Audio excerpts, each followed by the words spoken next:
Back on Inside Tennessee, let's talk some politics. We saw some big changes in Farragut.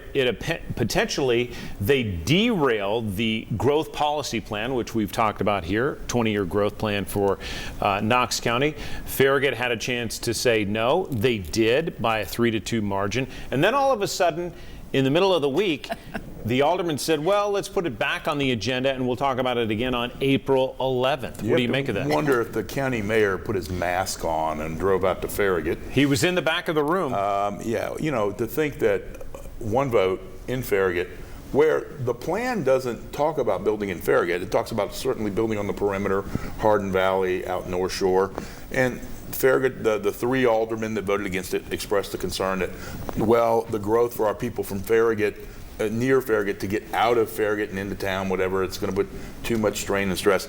It really upset the city and the county, and particularly Mayor Jacobs. And I'll let Susan speak to that a little more, but he was upset because he thought he had this sort of done and it was a done deal.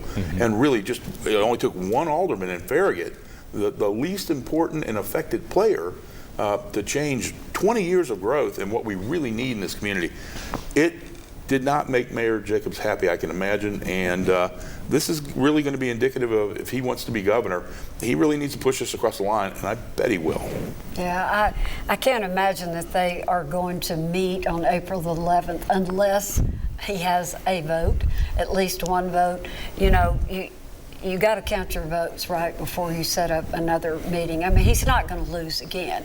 I think also, you know, the threat of going to mediation and Secretary of State's office, all that sort of stuff. And I feel like the Farragut folks knew they might lose that one if they went to mediation in the Secretary of State's office. So I think the better part of valor decided we ought to have another meeting. And Mayor Jacobs even came out and he goes, fine, we'll go up to Halls and Powell and Hardin communities, Hardin Valley, which we'll invest there. Yeah.